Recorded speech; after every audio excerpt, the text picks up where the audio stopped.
Welcome to the Before Bed channel, your place to unwind, relax, and drift into sleep with fascinating stories and unforgettable tales. My name is Noah, and tonight I have a story for you called The Last Radio Station Before Dawn. It begins high above a quiet city, inside a small radio studio where one woman keeps talking while most people sleep. So make yourself comfortable, let the day fade from your mind, and listen closely. Before the sun rises, several strangers will share one unusual night. A little after midnight, Elena Marlowe entered the building of WNDR Radio. During the day, the place was full of voices, ringing phones, music, and people walking from room to room.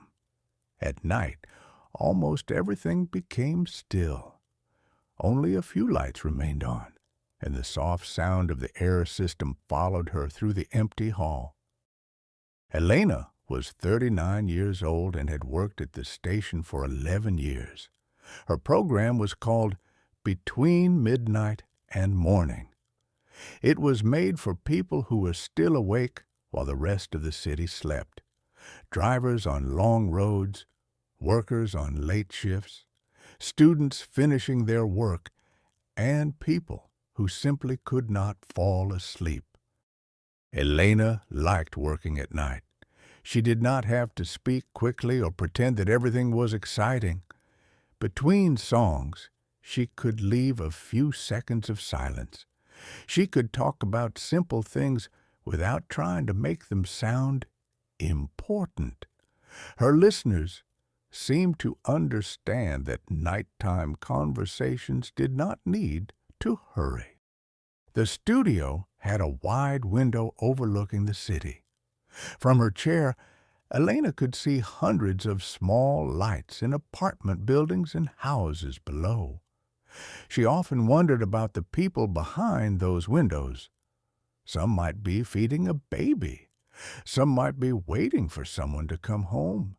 Others might simply be sitting alone with thoughts they could not put away. At exactly 1 in the morning, the red on-air light came on. Elena put on her headphones and moved closer to the microphone. "Good evening to everyone who is still awake," she said, "and if your night has been very long, perhaps I should say good morning." Outside the window, rain fell gently over the streets. In the small room beside the studio sat Jonah Reed, Elena's producer. He was 26, usually tired, and always ready with a small joke. That night, he held up a paper cup for Elena to see. On it, he had written, "Do not try to fix everyone." Elena smiled. He had written the same message many times before. It was an old joke because Elena knew she could not solve the lives of the people who called her. Most of the time, they did not need solutions. They only wanted someone to listen. Some requested songs. Some shared small stories from their day. And sometimes a person called because speaking to a stranger felt easier than speaking to someone they knew. The first hour was peaceful. A woman named Celia asked Elena to play an old jazz song for her sleeping husband. A student called to say he had spent 3 hours trying to write the first sentence of his paper. Later, a security guard phoned from an empty parking building just to say that the moon looked beautiful above the city. Soon after 2 o'clock, Jonah pointed to one of the blinking phone lines. "Caller 4 has been waiting for 9 minutes, he told Elena through her headphones. He does not want to give his name. Elena looked at the clock and pressed the button. "You're on the air," she said. For a while, the caller said nothing. At last, an older man spoke. His voice sounded tired, but not because he needed sleep. "I'm sitting in my car outside my daughter's house," he said. Elena stayed silent and let him continue. Rain touched the windshield in the background. "She lives only 37 minutes away from me," the man said, "but I haven't spoken to her in 6 years." Elena did not ask why right away. She had learned that some people needed a little space before they could tell the real story. After a few seconds, the man said, "Her name is Rachel." He looked toward a light in the upstairs window. "I almost drove away 3 times tonight. Then I heard your program on the radio." "What happened between you?" Elena asked. The man took a long breath. "Nothing that seemed large enough to lose 6 years over," he said. "That is the worst part." It had started with a disagreement about Rachel's marriage, then another argument, then months without a call. Pride slowly filled the space where conversation used to be. Elena looked through the studio window at the wet city below. "Why tonight?" she asked. The man answered more quickly this time. "Tomorrow is her birthday." He paused. "She turns 34. His voice became softer. "I know because I still write it on my calendar every year, even though I never call." Jonah stopped typing in the next room. Even he seemed to be listening closely now. Elena said, "Do you want me to tell you what to do?" The man gave a small, tired laugh. "I suppose that would be easier." Elena smiled.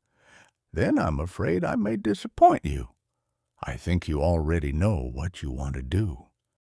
The man became quiet again. Somewhere inside his car, the turn signal was still clicking. "What if she doesn't want to see me?" he asked.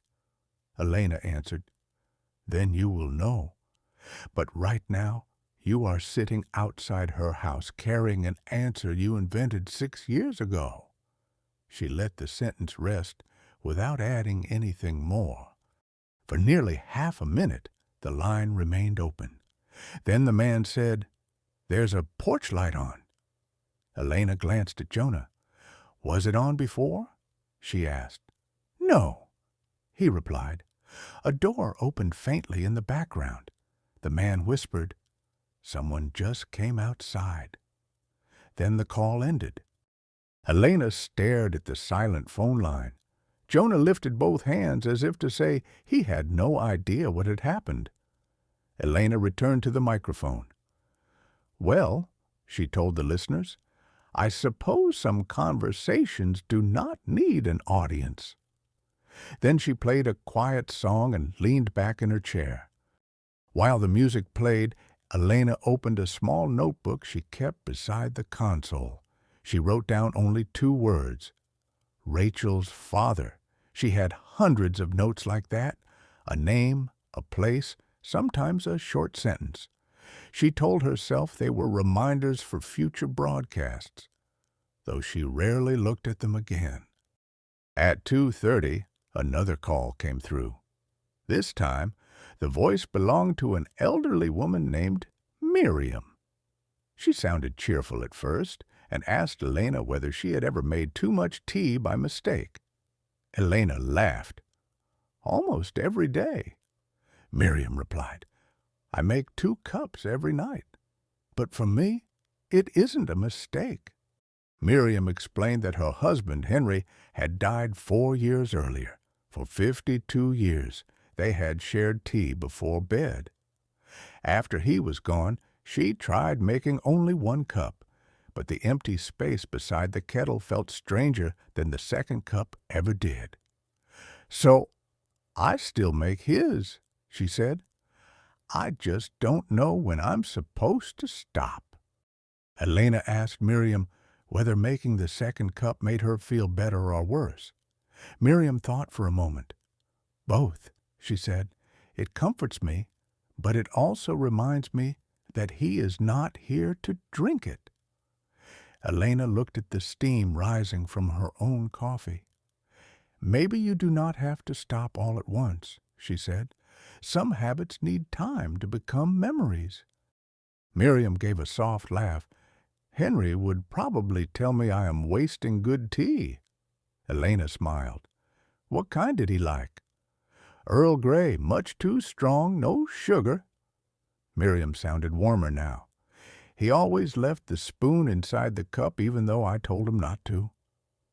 For the first time, she was speaking about Henry as a person, not only as someone who was gone.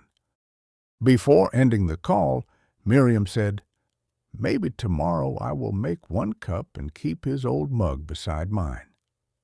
Elena liked that idea. That sounds like a gentle beginning. Miriam thanked her, then added, If you ever feel lonely at this hour, remember there is an old woman somewhere listening with a cup of tea. The line went quiet. Elena removed her headphones for a moment. Jonah was watching her through the glass. He pointed toward the paper cup with his warning written on it. Elena shook her head. I did not fix anyone, she said through the studio microphone after turning it off. Jonah raised one eyebrow. You are already defending yourself, which is never a good sign. At 3 in the morning, the rain became heavier. Water ran down the studio windows and turned the lights below into long lines of gold and red. Elena played 2 songs without speaking between them. She enjoyed moments like this, when the radio felt less like a program and more like a small lamp left on for whoever needed it. Then a young man called from the airport. His name was Daniel. Behind his voice came the distant sound of announcements and rolling suitcases. My flight leaves in 40 minutes, he said. I have a ticket to another country, 2 bags, a new job waiting for me, and absolutely no idea whether I should get on the plane. Elena asked what made him want to stay. Daniel answered without hesitation, My mother. She had been living alone since his father died 2 years earlier. Daniel had delayed the move 3 times already. Each time, his mother told him to go. Each time, he found another reason to remain. Does your mother need you to stay? Elena asked. Daniel was silent long enough for another airport announcement to finish. I don't know, he admitted. Maybe I need her to need me. The answer surprised him as much as it surprised Elena. He gave a nervous laugh. That sounded much clearer after I said it out loud. Daniel explained that his mother had always wanted to travel when she was young, but never had the chance. She had spent most of her life caring for other people. A week earlier, she had placed his passport on the kitchen table and said, Do not turn love into an excuse to be afraid. Daniel had carried those words with him all the way to the airport. Elena asked him one final question. If your mother were sitting beside you now, what would she tell you to do? Daniel did not need time to think. She would tell me to board the plane. A boarding call sounded in the distance. Daniel took a breath. They just called my group? Elena smiled. Then perhaps you should not keep them waiting. Daniel thanked her and ended the call. Elena imagined him walking toward the gate with his 2 bags and all the fear he had carried into the airport. She did not know whether he would still be afraid when the plane left the ground. Maybe courage was not the absence of fear. Maybe it was simply moving while fear walked beside you. Jonah came into the studio during the next song and placed a fresh cup of coffee beside Elena. Busy night, he said. Elena looked at the clock. They still had several hours before sunrise. People always have more to say after midnight, she replied. Jonah smiled. Or maybe they finally have enough silence to hear themselves. The next caller was a woman named Priya. Her voice was low because she was standing in the hallway of a hospital. She had just finished a 14-hour shift as a nurse. "Everyone I know is asleep," she said, "and I don't feel ready to go home yet." Elena asked if something difficult had happened. Priya answered, "Nothing unusual. That is what worries me." Priya explained that she had spent the night helping patients, answering worried families, and moving from one room to another. None of it was new. She had done the same work for years. "But tonight," she said, "I suddenly wondered when I became so used to seeing people on their worst days." Elena did not answer immediately. Priya continued, "A man thanked me tonight because I brought him a blanket, just a blanket. He looked at me as if I had done something important." She stopped for a moment. "I almost cried in the supply room afterward, and I still don't know why." "Maybe it was not about the blanket," Elena said. Priya gave a quiet laugh. "That sounds obvious when you say it." Elena replied, "Simple things can carry a lot when someone is tired, frightened, or alone." On the other side of the line, Priya took a slow breath. "I think I forgot that small kindness still counts." Before hanging up, Priya said she would stop at a 24-hour bakery on the way home. Her father had once worked night shifts too, and he used to bring warm bread home before sunrise. "I haven't thought about that in years," she said. Elena wished her a safe journey. For the first time that night, Priya sounded almost eager to go home. A few minutes later, Jonah leaned toward his microphone. "You know that bakery she mentioned?" he asked. "There's only one near the hospital that stays open all night." Elena looked at him. "And?" Jonah turned his computer screen toward her. "The woman who requested the jazz song earlier, Celia, gave the same neighborhood when she called." Elena smiled. "It's a big city, Jonah?" He shrugged. "I know." Still, he opened a small map on the screen and marked the places mentioned by the callers so far. Rachel's neighborhood, the airport, the hospital, the bakery. There was no pattern yet. Even so, something about seeing the points together made the night feel smaller. At 3:47, another line began to blink. Jonah answered first, listened for a few seconds, then looked through the glass at Elena with an expression she had not seen all night. He pressed the talk button. "This caller says he knows the man who phoned from outside his daughter's house." Elena sat forward. "You know him?" she asked. The new caller gave his name as Aaron. "I married Rachel 7 years ago," he said. "The man outside her house is her father." Elena glanced at Jonah. The map on his screen suddenly felt less like a collection of random points. Aaron explained that he had been driving home when he heard the earlier call on the radio.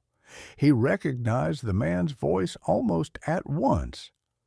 "I haven't heard him speak in years," Aaron said, "but some voices stay with you." He called Rachel from the car and told her to turn on the radio. Rachel had listened to the final part of her father's conversation with Elena. When she looked through the window and saw his car across the street, she did not know what to do. Aaron told her, "You don't have to forgive 6 years tonight. Just open the door." So Rachel turned on the porch light. Elena finally understood what she had heard before the first call ended. "So that was Rachel coming outside?" Aaron said yes. From his voice, Elena could hear that he was smiling. "They are in the kitchen now. I'm still in the car because I thought they deserved a few minutes without me." "What are they saying?" Elena asked. Aaron laughed softly. "I have no idea, and I think that is probably a good thing." Then his tone changed.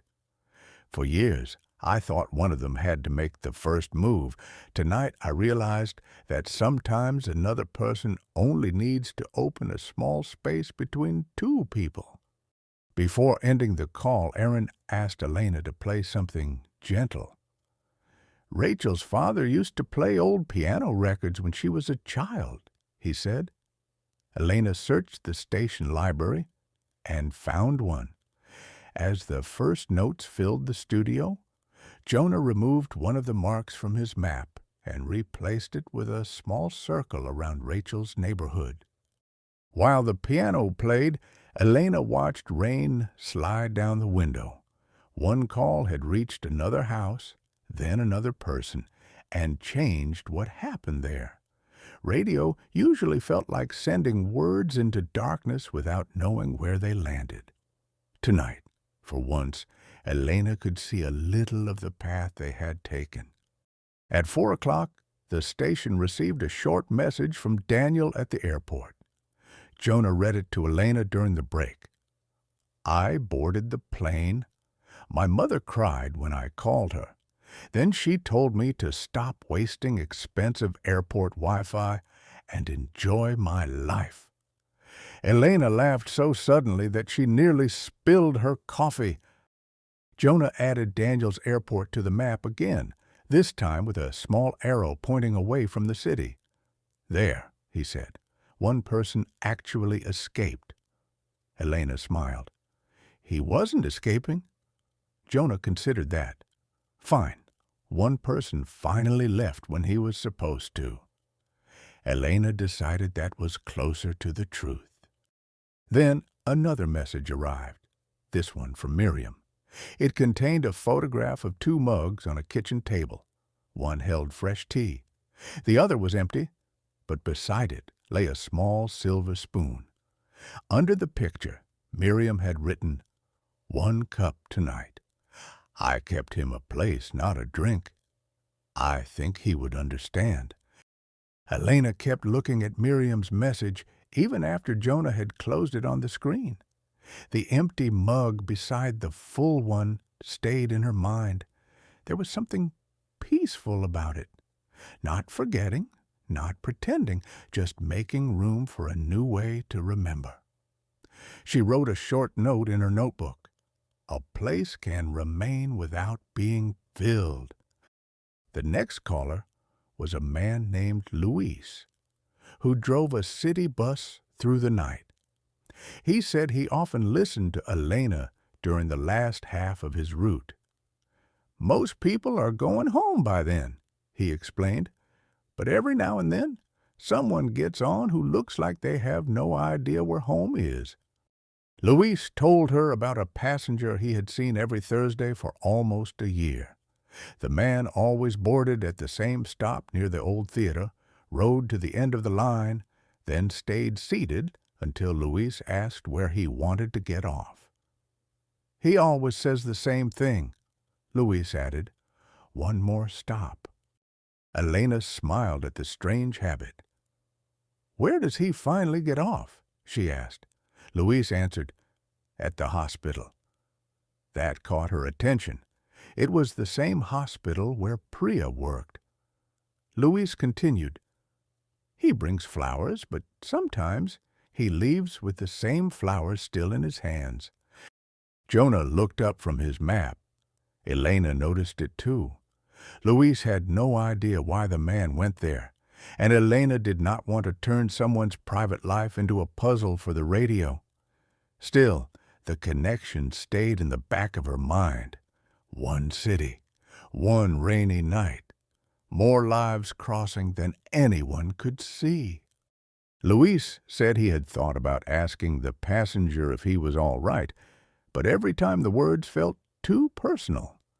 Elena asked, do you greet him when he gets on? Every Thursday. Does he answer? Luis laughed. Every Thursday. Elena said, maybe you are already doing more than you think. After Luis ended the call, Jonah said, that sounded suspiciously like advice. Elena pointed at his paper cup. I never said I was good at following instructions." Jonah smiled and returned to the map. He added the bus route in a thin line, linking the old theater to the hospital. A few minutes later, the studio phone rang again. This caller introduced herself as Sophie. She owned the small bakery near the hospital and had been listening while preparing the first bread of the morning. "You spoke to a nurse earlier," she said. "The one who said she might stop here after work?" Elena said yes. Sophie laughed softly. "She just came in." Priya was sitting near the window with a bag of warm bread in front of her, but Sophie had called for another reason. "There's an older man here, too," she said. "He came from the hospital carrying flowers he never gave to anyone." Elena looked through the glass at Jonah. Neither of them spoke. On his screen, the hospital, bakery, and night bus route now met in the same small part of the city. Sophie lowered her voice. "I think he has been coming here for months," she said, "and tonight, for the first time, he asked if he could sit with someone." Sophie told Elena that the man had chosen the table across from Priya. At first, neither of them spoke. He placed the flowers beside his chair, and Priya broke a piece of bread in half. After a while, she offered him some. He looked surprised, Sophie said, like nobody had offered him anything simple in a long time. Elena asked if Sophie knew the man's name. "Mr. Harper," she answered. "That is all I know." He had been coming to the bakery for months, always after visiting the hospital. Some nights he ordered coffee and stared at the flowers until they began to bend. Then he took them home again. Priya must have recognized him from the hospital because Sophie saw her say something that made Mr. Harper lower his eyes. Then Priya reached for another piece of bread and placed it on his plate. Sophie said, "Whatever she told him, he stayed." Elena smiled. Sometimes staying for 5 more minutes is a kind of courage, too. After the call ended, Jonah moved the bakery marker to the center of his map. "Everything keeps meeting here," he said. Elena watched the small circle on the screen. She knew there was nothing magical about it. People shared streets, buses, hospitals, shops. Yet tonight, the city seemed to be showing its hidden threads one by one. At 4:20, a familiar voice returned to the program. It was Priya. This time, she was calling from outside the bakery. "I wanted to tell you what happened," she said. Elena asked about Mr. Harper. Priya was quiet for a second. "His wife has been in the hospital for almost a year. Mr. Harper came every Thursday with fresh flowers, but his wife no longer knew who he was. Some days, she smiled at him as if he were a visitor. On other days, she became frightened and asked him to leave. Tonight was one of those nights," Priya explained, "so he walked out with the flowers still in his hands." Priya had seen him many times at the hospital, but they had never spoken for more than a few words. At the bakery, she finally asked why he kept bringing flowers, if his wife could not remember him. Mr. Harper looked at the bouquet and answered, "Because I remember her." Elena felt the sentence settle over the studio. Priya continued, "Then he said something I don't think I'll forget." Mr. Harper had told her, "Love becomes very strange when only one person remembers the whole story, but it is still love." For a moment, even Jonah stopped moving behind the glass. Priya said Mr. Harper had left the flowers at the bakery instead of taking them home. Sophie placed them in a glass jar near the window. "He said someone should enjoy them tonight." Elena pictured the flowers standing beneath the bakery lights while strangers passed by on their way home. Before ending the call, Priya said, "I thought I was tired because of the hospital. Maybe I was tired from seeing so many people carry things alone." Elena answered, "Then tonight, you helped one person carry his for a little while." Priya thanked her, and this time when she said she was going home, her voice sounded peaceful. For several minutes after Priya's call, Elena said very little on air. She let a soft instrumental track play while she looked at Jonah's map. The city was covered with marks now: a house, an airport, a hospital, a bakery, a bus route. Each point belonged to a different person, yet tonight their stories had begun to touch. Jonah tapped the screen with one finger. "It almost looks planned," he said. Elena shook her head. "People cross paths every day. We usually just don't know the story behind it." Jonah looked again at the map. "Maybe that's the strange part.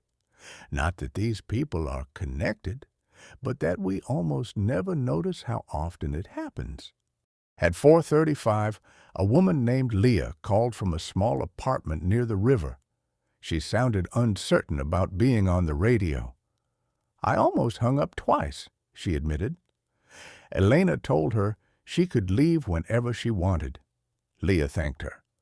"I'm not calling because something happened tonight," she said. "I'm calling because nothing has happened for a very long time." Leah was 46 and had worked from home since her company moved online. Her children lived in other cities. Most of her friends had become busy with their own families. "Weeks pass," she said, "and sometimes the longest conversation I have is with the cashier at the grocery store." She laughed, but there was no humor in it. Elena asked what Leah missed most. She expected the answer to be company, but Leah said, "Being expected somewhere?" That made Elena pause. Leah explained, "I miss knowing that if I don't show up, someone will notice. I don't need a crowd. I think I just want one place where my absence would matter." Elena thought about the bakery, the hospital, the bus, and the people who had called throughout the night. "Is there somewhere you used to go often?" she asked. Leah mentioned a community garden near the river. She had volunteered there years ago, but stopped after her mother became ill. "I still walk past it sometimes," she said. "Why don't you go in?" Elena asked. Leah was silent before answering. "Because everyone there probably has a life together now, and I would feel like a stranger." Elena replied, "You may feel like a stranger the first day. That does not mean you have to remain one." Leah let out a small breath, as if the thought had opened a window. Before ending the call, Leah said she would visit the garden that weekend. She made no promise about staying. She only agreed to walk through the gate. Elena liked that. Not every change needed a grand decision. Sometimes a person only had to make one small movement toward a life that had been waiting nearby. Jonah added the riverside garden to his map. "This is becoming ridiculous," he said. Elena laughed. "Why?" He zoomed out. The new mark sat only a few streets from the old theater where Luisa's passenger usually boarded the bus. "I'm starting to think everyone in this city lives within 10 minutes of everyone else." Then the phone line at the far end of the console began to blink. Jonah answered, listened, and his playful expression disappeared. He looked at Elena and covered the microphone with his hand.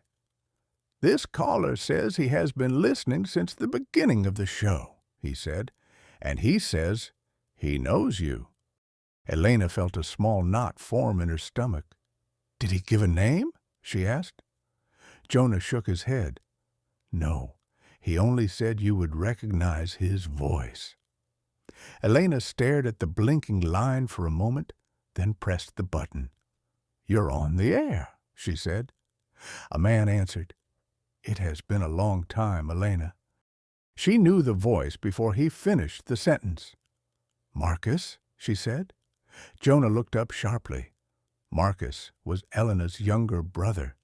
They had not spoken properly in almost 3 years, though neither of them had ever called it an argument. Their distance had grown quietly, built from missed calls, postponed visits, and things left unsaid. Marcus said he had been driving home when he found the station by chance. "Then I heard you talking to that father outside his daughter's house," he said. Elena lowered her eyes. Marcus continued, "I almost changed the station. Instead, I kept listening. The strange thing is, I've heard your voice for years, but tonight was the first time in a long while that it felt like you were talking to me." Elena glanced at the microphone in front of her. "You could have called me before tonight." Marcus gave a short laugh. "So could you." The answer was fair, and she knew it. For years, both of them had waited for the other person to make the effort first. Neither had noticed how easily waiting could become a habit. Marcus reminded her of the last time they had dinner together. Their mother had been alive then. She had complained that both of them checked their phones too often and said, "One day, you two will miss each other while living in the same city." At the time, they had laughed. Now neither of them found the memory funny. After their mother died, Marcus had wanted to talk about her. Elena had buried herself in work instead. She told herself that staying busy was easier than opening a conversation she might not know how to finish. Marcus stopped asking after a while. "I thought you didn't need me," he said. Elena answered, "I think I was afraid that if I started talking, I wouldn't know when to stop." For the first time that night, Elena forgot that thousands of people might be listening. The microphone stopped feeling like part of a studio. It became only a small object between her and her brother. "I did need you," she said. "I just became very good at looking like I didn't." Marcus did not answer right away. Then he said, "I miss her too." Elena closed her eyes. Those 4 words were simple, but they reached a place she had avoided for years. "Me too," she replied. There was no speech after that, no perfect lesson. Brother and sister simply stayed connected through the line while rain moved across the city below. Before hanging up, Marcus asked, "Are you free for breakfast after your show?" Elena almost answered the way she always did, that she would be tired, that another day might be better, that they could plan something later. This time, she stopped herself. "Yes," she said. "There's a place near the river that opens at 6. When the call ended, Jonah did not make a joke. He simply removed the paper cup from beside the console and replaced it with a clean one. On the new cup, he wrote, "Maybe you don't have to fix people. Maybe you just have to call them." Elena read it, laughed under her breath, and turned back toward the microphone. Elena returned to the show, but something in her voice had changed. She no longer sounded like someone standing safely outside other people's lives. "If you are listening tonight," she said, "maybe there is someone you have been meaning to call. You do not need the perfect words. Sometimes beginning is enough." The next caller was a teenager named Caleb, who was sitting on the floor of his bedroom with the lights off. He said he had failed an important exam that afternoon. "My parents think I'm asleep," he said. "I just don't know how to tell them." Elena asked, "Are you afraid of the result or of disappointing them?" Caleb admitted that the second answer was closer to the truth. His father had often told relatives that Caleb would be the first person in the family to attend a top university. "I started believing that one bad result could change how they see me," he said. Elena replied, "One result can change a plan. It does not have the power to decide your whole worth." Caleb remained quiet, then asked, "What if they are angry?" Elena said, "They might be. People can love you and still react badly at first.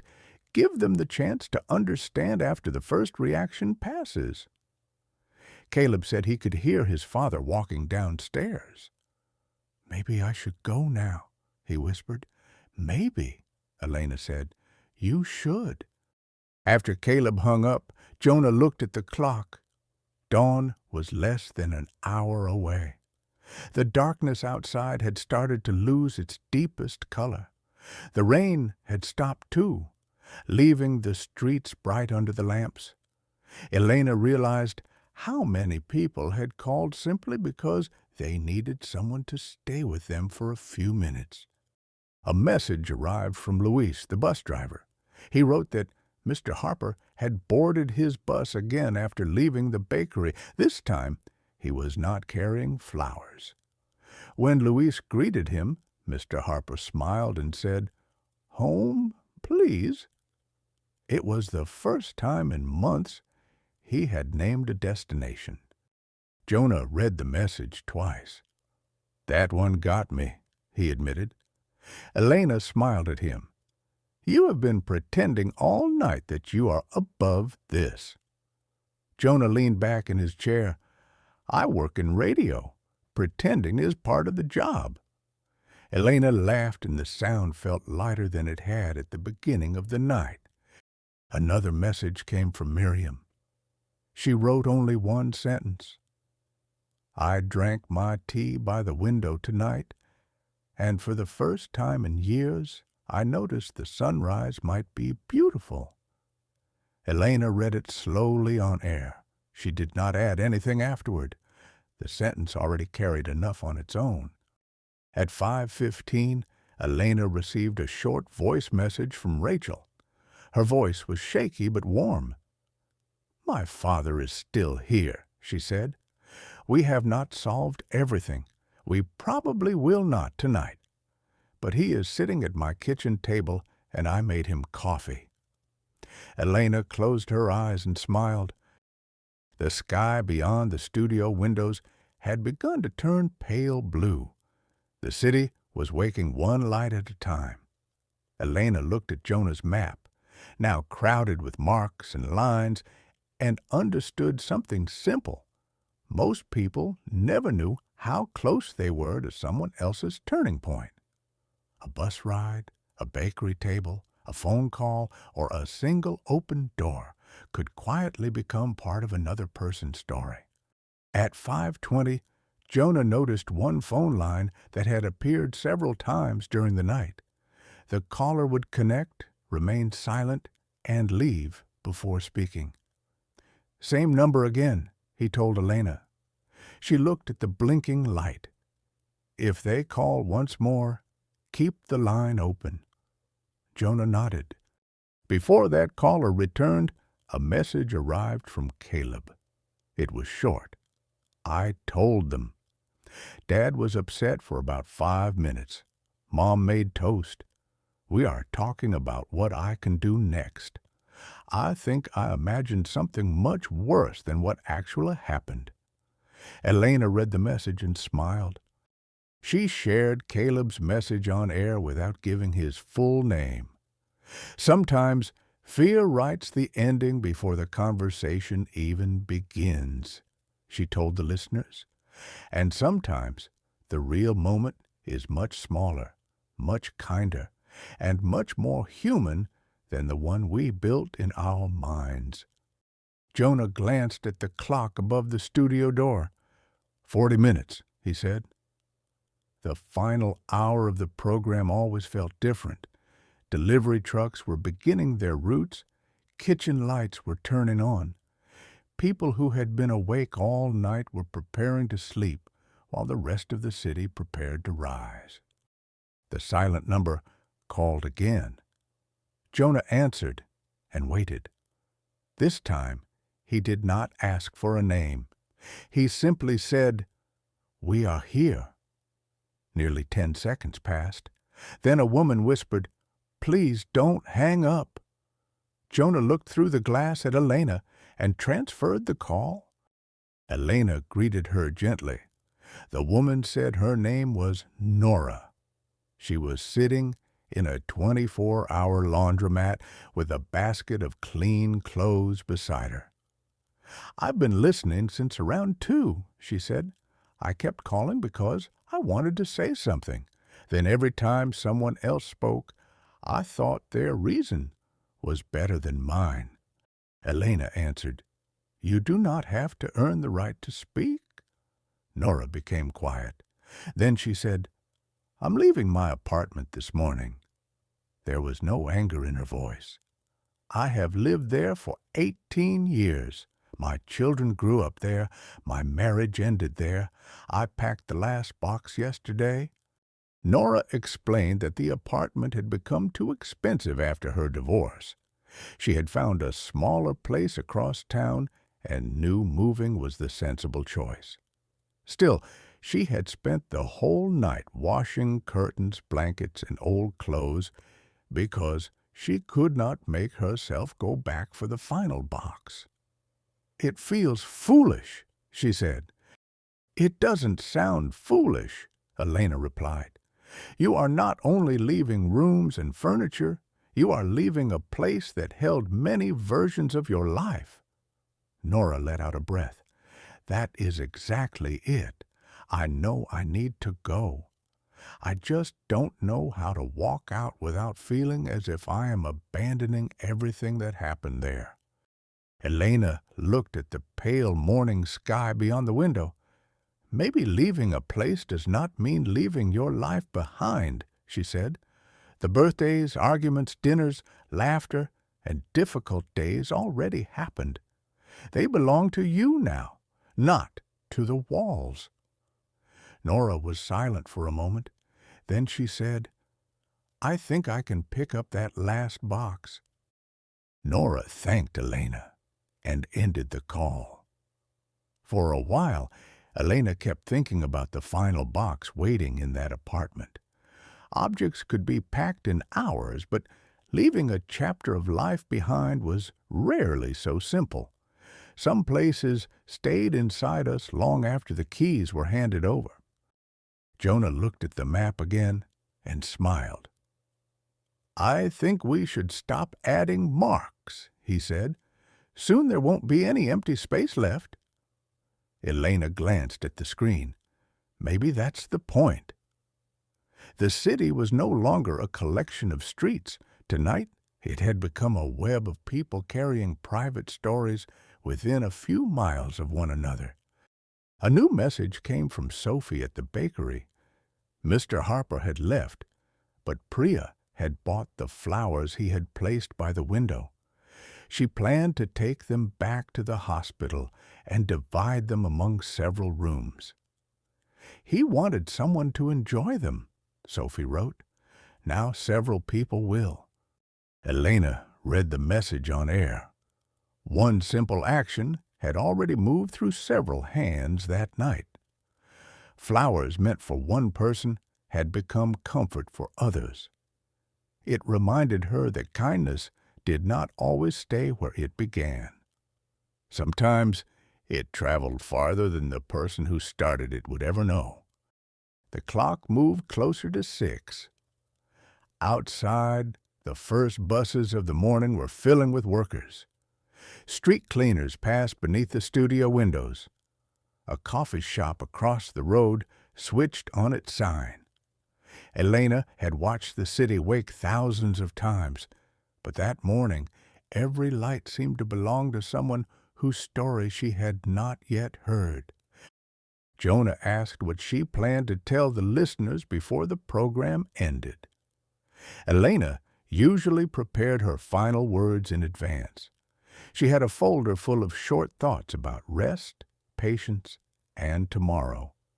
That morning, none of them felt right. "I don't know yet," she admitted. "Maybe I've spent too many years preparing what to say." At 5:38, Marcus sent her a message. "I'm already at the breakfast place. I know I'm early. I also know you would use that as an excuse to go home first." So I ordered coffee. Elena laughed when she read it. Her brother still knew her habits better than she wanted to admit. She typed a reply, then stopped. Instead of writing something clever, Elena sent only, "I'll be there." 2 minutes later, Marcus answered with a simple thumbs up.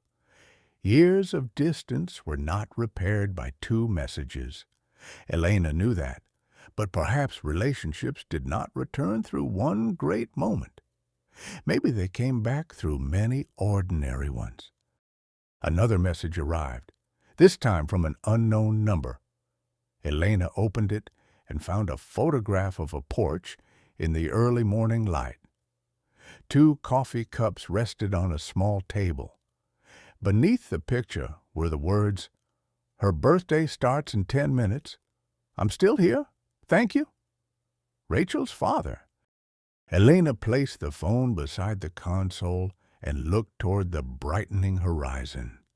None of the people who had called that night had suddenly gained perfect lives. Rachel and her father still had years to talk through. Mr. Harper would return to the hospital. Nora still had to move. Caleb still faced another exam. Yet each of them had taken one small step that made tomorrow different from yesterday. The final half hour began.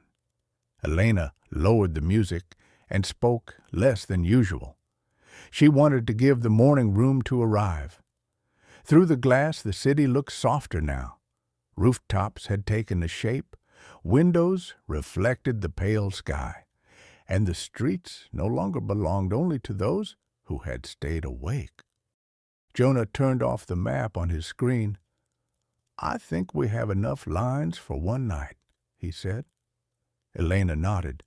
The connections had been interesting, but she understood that the map was never the real story. The important part was the people behind each mark, carrying hopes, worries, grief, and ordinary plans into another day. A final caller came through just before 5:45. His name was Samuel, and he worked at a small newspaper stand near the Central Station.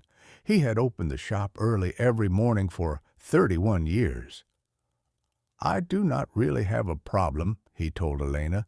"I just wanted to say that I have heard your voice almost every morning for a decade." Samuel usually turned on the radio while arranging newspapers and making coffee. He knew when Elena played her last song because that was his signal to unlock the front window. "We have never met," he said, "but your program has been part of my mornings longer than some people have been part of my life." The comment touched Elena in a way she did not expect. She had spent years believing she was speaking into a large unseen audience. Samuel reminded her that an audience was never truly one thing. It was made of individual rooms, cars, kitchens, shops, and people who might quietly make a voice part of their routine. "Thank you for calling," Elena said. Samuel laughed. "I should have done it years ago." Then he added, "We often think people already know what they mean to us. Sometimes they do not." Elena looked toward Jonah. That sentence stayed with her after Samuel ended the call. There were 15 minutes left. Elena opened the folder where she kept prepared endings, read the first page, then closed it again. The words were good, but they belonged to another night. This morning had asked for something more personal. For once, She did not want to sound like a host speaking to listeners. She wanted to sound like Elena. She looked at the notebook beside her. For years, it had been filled with other people's names and fragments of their stories. Very little inside it was about her. Elena turned to a clean page and wrote one sentence. My mother loved orange marmalade and always burned the first piece of toast. The memory made her smile. It was small, almost unimportant, yet it felt more alive than many of the grand things she had tried not to remember. Her mother standing in the kitchen, Marcus stealing the less burned slice, Elena complaining that breakfast smelled like smoke. Nothing extraordinary had happened. That was exactly why she wanted to keep it. Jonah saw her writing and asked what it was. Elena closed the notebook halfway. Something I should have written down a long time ago. He did not ask to read it. Instead, he checked the clock and said, 10 minutes. Elena placed both hands on the desk and looked at the microphone. This time, she knew how she wanted the night to end. Elena lowered the music and leaned toward the microphone. Before we finish, she said, I want to tell you something I usually keep to myself. Jonah looked up from the control board. Elena continued, My mother used to burn the first piece of toast almost every morning. She never learned how to stop doing it, and somehow we never learned how to stop complaining. She told the listeners about the small kitchen where she had eaten breakfast with Marcus when they were children. Their mother loved orange marmalade. Marcus always stole the better piece of toast. Elena used to open the window because of the smoke. I did not know those mornings were important, she said. They were just mornings. That was their beauty. Elena had spoken about loss many times on the radio, but she had always used careful words that kept her own life at a safe distance. This felt different. After my mother died, I thought remembering her would make the pain larger, she admitted. So I became busy. I filled my hours until there was almost no room left for memory. But memories did not disappear, she continued. They only waited. A picture of her mother laughing beside the stove returned clearly to her mind. Elena smiled. Tonight, I think I understand something. Missing someone is not a problem we have to solve. Sometimes it is simply love learning how to live without a person standing beside us. Messages began appearing on Jonah's screen, but he did not interrupt her. Elena looked through the window. Morning had reached the tops of the buildings. We spend so much time waiting for important moments, she said. A wedding, a new job, a journey. Some great day we believe we will always remember. But much of life happens between those days. She thought about the people who had called, a father sitting in his car, a widow making tea, a young man at an airport, a nurse carrying warm bread, a woman afraid to leave an old apartment. None of them had needed a miracle. They had needed a door to open, a question to be asked, or someone willing to listen long enough. Elena turned toward Jonah through the glass. Maybe that is what this program has always been, she said. Not a place where people come for answers, just a place where they can hear their own thoughts more clearly. Jonah gave a small nod. For once, he did not reach for a joke. There were 5 minutes left. Elena picked up her notebook and looked at the page filled with names from the night. She did not read them aloud. Those stories belonged to the people who had lived them. Instead, she said, If you shared part of your night with us, thank you. Wherever you go after this, I hope you carry something useful with you." She placed the notebook down and added, "And if nothing changed for you tonight, that is all right too. Life does not always move when we ask it to. Some mornings arrive without answers. We wake, make breakfast, go to work, and try again. That may not sound dramatic, but many lives are built exactly that way." Jonah raised one hand and showed her a single finger. 1 minute. Elena looked at the red on AR light, then at the sunrise spreading beyond the window. For 11 years, she had ended the program with words written for everyone else. This morning, she decided to leave the script untouched and speak only what she truly meant. Elena moved closer to the microphone. "To everyone listening," she said, "thank you for staying with us through the night. Some of you are heading home. Some are beginning work. Some may still be trying to understand what comes next. Wherever you are, I hope you remember that you do not have to solve your whole life before breakfast." She paused, then continued. "I have spent years asking strangers to tell me their stories. Tonight, several of you reminded me that listening is only half of a conversation. The other half is allowing yourself to be known." Elena glanced at the sentence she had written about her mother and smiled. "So here is something about me," she said. "I miss my mother. I miss my brother, even though he lives in the same city. I sometimes stay in this studio because other people's stories are easier to face than my own. And when this program ends, I am going to have breakfast with him." Jonah looked down at the control board, giving Elena the privacy of not watching too closely. Outside, sunlight touched the upper windows of the buildings across the street. The city no longer looked like a field of distant lights. Doors were opening, buses were moving, kitchens were filling with the smell of coffee and toast.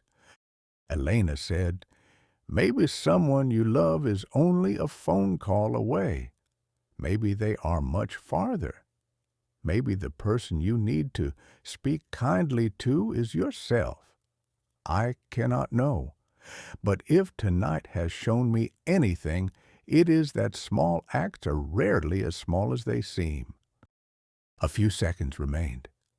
Elena could see Jonah counting down with his fingers. She thought about Rachel opening her door, Daniel walking onto a plane, Miriam changing one small habit, Priya sharing bread with a stranger, and Marcus waiting for her beside a cup of coffee. Different lives, each moving by only a little. Elena removed the page of prepared closing lines from in front of her and placed it aside. "For 11 years, I have ended this show by telling you to rest well and try again tomorrow," she said. "I still believe that, but this morning I would like to say something simpler." She looked beyond the microphone toward the brightening city. "Thank you for being here. Thank you for trusting this little room with a piece of your life. Whatever remains unfinished, I hope you give yourself enough time to continue it." Elena took off one side of her headphones. The clock reached 6. Jonah lowered the final music until it was barely there. Elena smiled at the microphone that had carried so many voices through the darkness. Then she said 2 words she had spoken thousands of times, though they had never felt quite like this before. "Good morning." The red on air light went dark. Elena removed her headphones, closed the notebook, and stood. Somewhere near the river, Marcus was waiting for breakfast. Across the city, countless other mornings were beginning too. The radio had not changed the world before dawn. It had done something smaller, For a few hours, it had helped several people feel less alone. And sometimes that is enough.